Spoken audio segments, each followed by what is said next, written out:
सां कंदे ए पिरी कसां कंदे नाज़ो अदा मुझे मुए याद ईंदे हर घड़ी मुझी वफा मुझे मुए अज त मुझे हालते तू तो खिली ए संग दी ओ कदे अफसोस तू बेहद सदा मुझे मुए ही बटे इल्फाज तालिब जा तू दिल ते याद रख माफ कज बुझा बिठा मुझी खता मुझे मुए के माता हडिया थी उस बतौल चरो के माता हडिया थी उस बतौल चरो के माता जानिब तौल जिया कठे मातो सतिया जानिब तौल जिया कठे मातो सतिया वञा तो भूप भरो थी उस बतौल चरो के माता हडिया थी उस बतौल चरो के माता हडिया जानिब तौल जिया कठे मातो सतिया वञा तो भूप भरो थी उस बतौल चरो के माता हडिया थी उस बतौल चरो के माता हडिया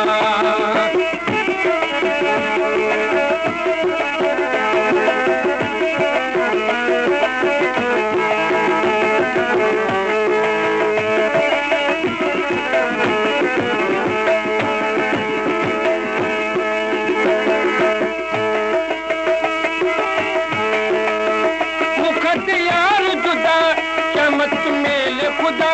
इसने प्यार कदुस जाना मुँह जुदा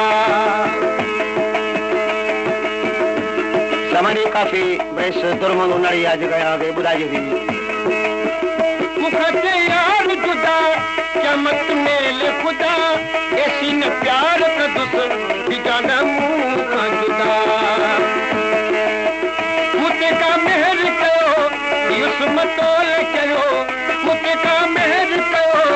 युस मतोल चलो वञा तो भूप भरो युस मतोल चलो के माता गडिया युस मतोल चलो के माता गडिया जानिब तौल जिया कठ मातो सतिया वञा तो भूप भरो युस मतोल चलो के माता गडिया युस मतोल चलो के माता गडिया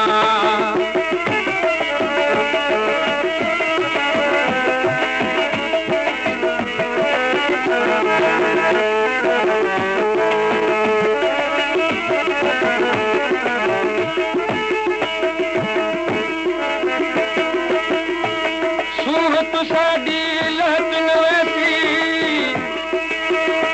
छोड़ तुम्हें दीदार करा मुल्क तो साडी लुड़क असाडे छोड़ तुम्हें गुलजार करा इश्क लगा उस्ताद बुखारी छोड़ तुम्हें इजहार करा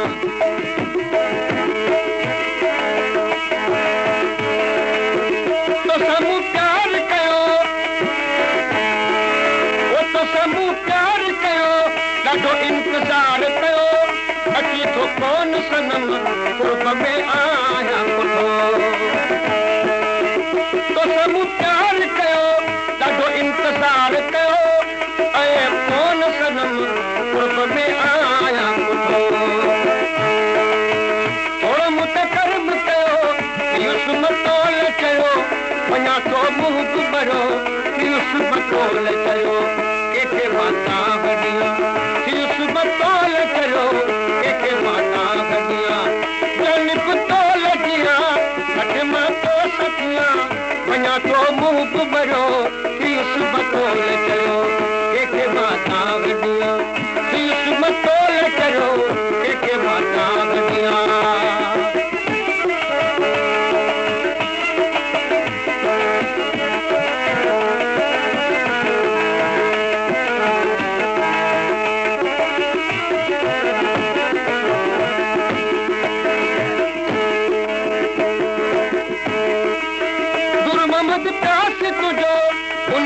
आशिक तुझो